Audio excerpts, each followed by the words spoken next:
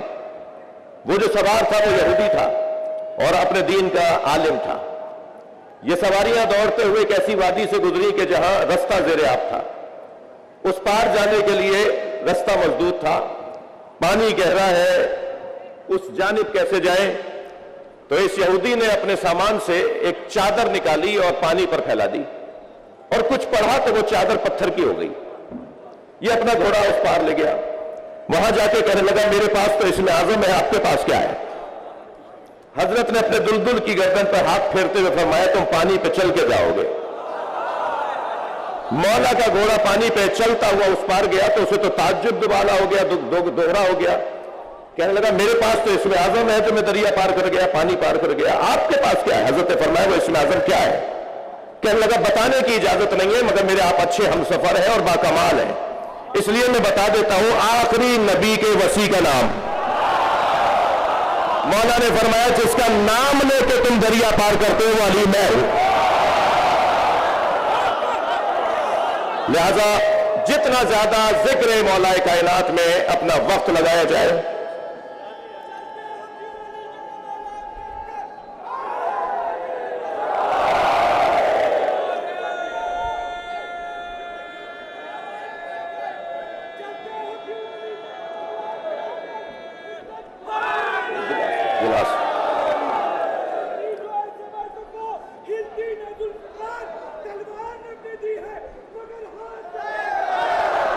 دوسرا بندہ جسے سوچنا چاہیے. جی حضور جی.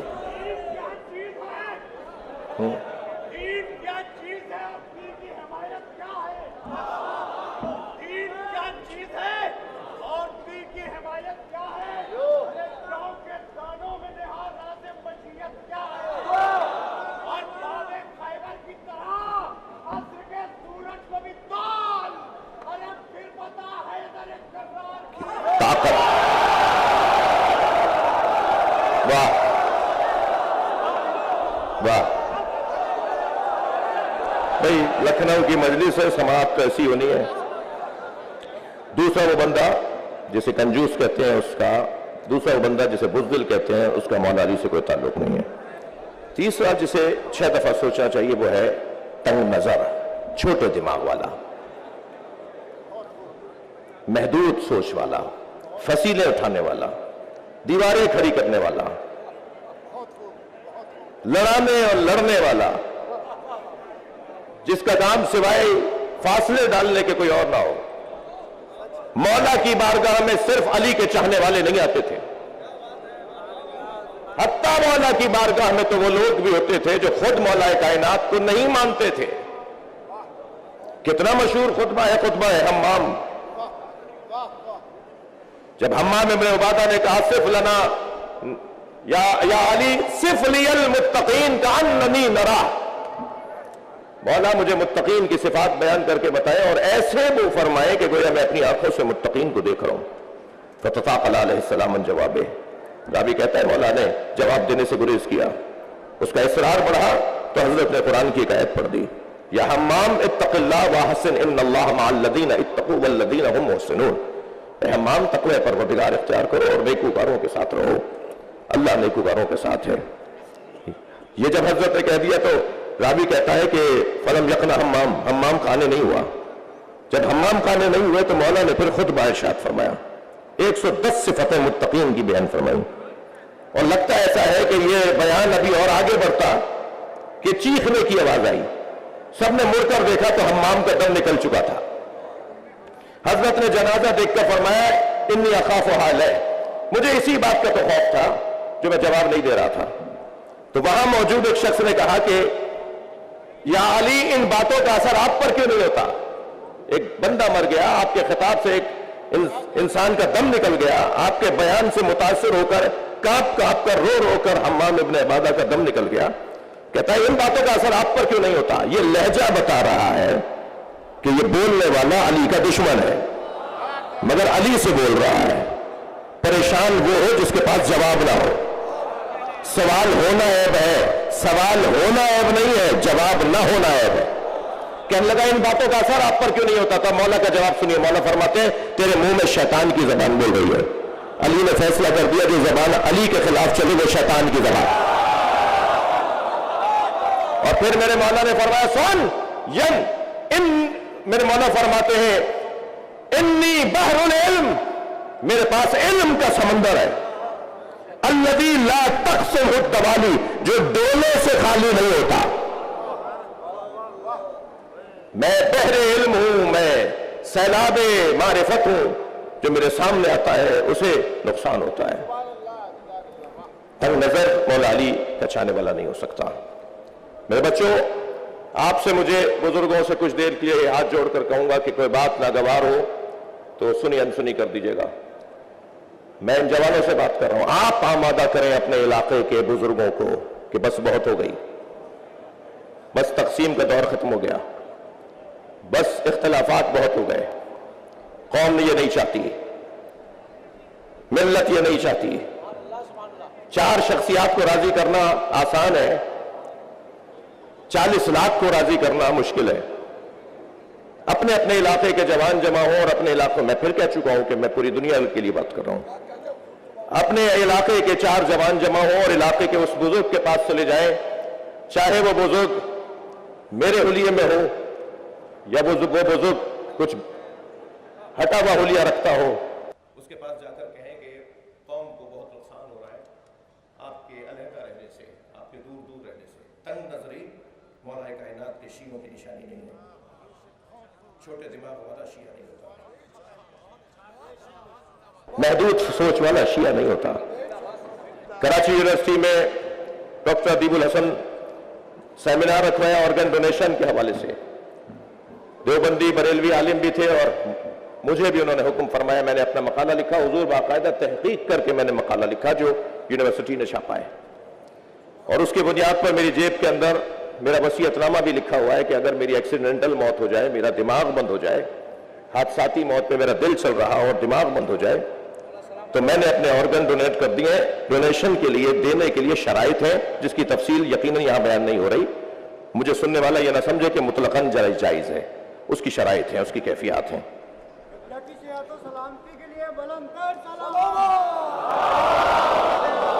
تو نہیں بھائی، ایک صاحب اللہم صلی علی محمد وعلی محمد، ایک صاحب فرمانے لگے مولانا اگر میرے گردے کسی سنی کو لگ گئے،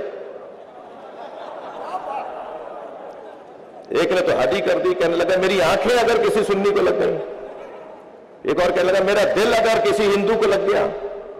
اچھا، سری لنکا والوں کی اور مغربی دنیا والوں کی آنکھیں خوب لگوا رہے ہیں ہم لوگ، جب آنکھیں ٹرانسپلانٹ ہوتی ہیں تو یہ پوچھتا ہی نہیں ہے کون کی آنکھیں کس کی ہیں، مگر اپنی آنکھیں دیتے وقت یہ سوچ رہا ہے کہ دوں گا تو کس کو لگ جائیں گی۔ تو میں نے اسے کہا دیکھو، پہلا جواب تو تمہیں یہ ہے کہ تنگ نظر شیعہ نہیں ہوتا، اور دوسرا جواب تمہیں یہ ہے، تمہارے دماغ اور تمہارے معیار کا جواب یہ ہے کہ اگر تمہاری آنکھیں کسی سنی کو لگ گئی تو کیا معلوم وہ علم دیکھنے لگ جائے۔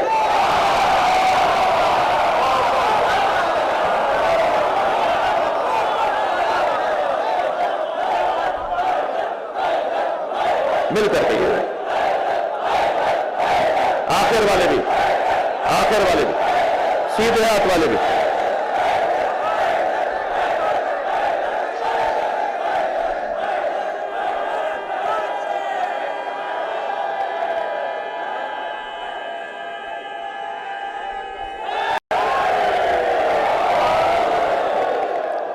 لقد ارسلنا موسیٰ بآیاتنا، ہم نے موسیٰ کو تیاری کے ساتھ بھیجا ہے، ہم نے تیار کر کے موسیٰ کو بھیجا ہے۔ کیوں؟ ان اخرج قومک ہم نے وہی یہ کی کہ اپنی قوم کو نکالیں من الظلمات الی النور، اندھیروں سے نکالیں۔ خطیب اکبر کا ایک کمال 56 سال تک ایک جگہ مجلس پڑھنا، پھر ساری زندگی سوائے ذکر اہل بیت کے کوئی اور مشغلہ نہ ہونا، جی یہ کمال ہے خطیب اکبر کا۔ یہ کام ہے ظلمات سے نکال کر نور کی طرف لے جانا۔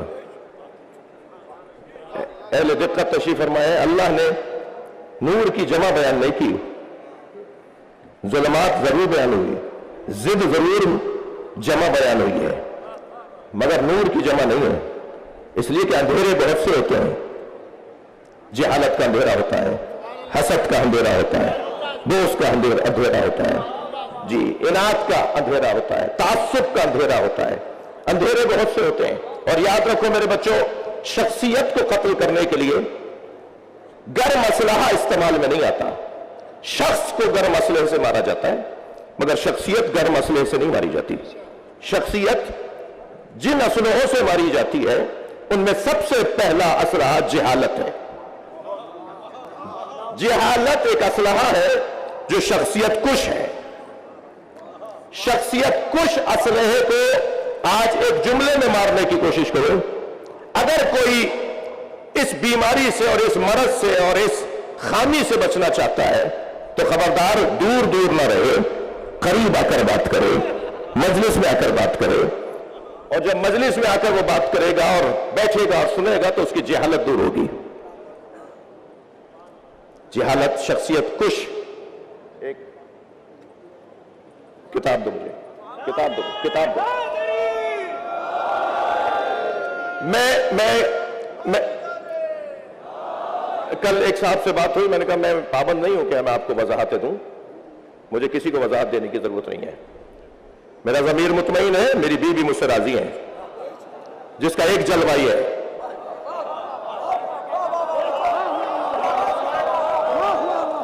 بیوی کو راضی کرنا، بیوی کو مجھے راضی کرنا ہے نا۔ آپ کون ہے جس کے ایک بالش چہرے پر بھی دین نہ ہو؟ وہ چاہ رہا ہے کہ میں اسے راضی کروں، تو میں کسی کا پابند نہیں ہوں۔ میں تو اپنے ضمیر کا جو ہے وہ ذمہ دار ہوں کہ میں اسے مطمئن رکھوں کہ میرا ضمیر مطمئن ہے، میری بیوی راضی ہے۔ ہاں ٹھیک ہے، مجھے اس پوری 8 منٹ کی گفتگو میں جس میں 1 منٹ کی گفتگو کو کاٹ کر چلایا جاتا ہے، اس میں کہتا ہوں کہ مجھے ایک جملہ نہیں کہنا چاہیے تھا، لیکن اس کے پس منظر میں حالات جو تھے وہ آپ کو کیا پتا۔ ہمارے اس بیان سے ہمارے ملک میں پہلی محرم کو کسی کا جلوس نکلنا بند ہو گیا، تو یہ خدمت شمار کی جائے گی یا اس کو موقع تلاش کر کے رکاوٹیں ڈالنے کی کوشش کی جائیں گی؟ میں کسی کا پابند نہیں، مگر ممکن ہے اب بھی میرے بعض دوست کہے کہ آپ کو ضرورت کیا تھی اس بات کو لانے کی۔ میں نے شاید بعض دوستوں نے کہا بھی کہ آپ یہ بات کیا ضرورت آ رہی کرنے کی، لیکن مجھے وہ نہیں، یہ عزیز ہے۔ ان بچوں کے، ان جوانوں کے ذہنوں میں جو غلط فہمی ڈالی جاتی ہے، وہ کیا کہا، کس نے کہا، کاٹ پیٹ کر کیا سنایا گیا، میں تو اس کتاب کا ذمہ دار ہوں جس کے بعد 1000 شیعہ ہو چکا ہے، اور اس میں لکھا ہے کہ سیدہ کے ساتھ کیا ہوا۔ 46 کتابیں دکھائی ہیں، اس میں عکس موجود ہیں، میں یاسوب عباس صاحب کو دے کے جا رہا ہوں۔ سیدہ کے دفاع میں تو میرا یہ کام ہے، وہ نہ جانے آپ نے کیا سن لیا۔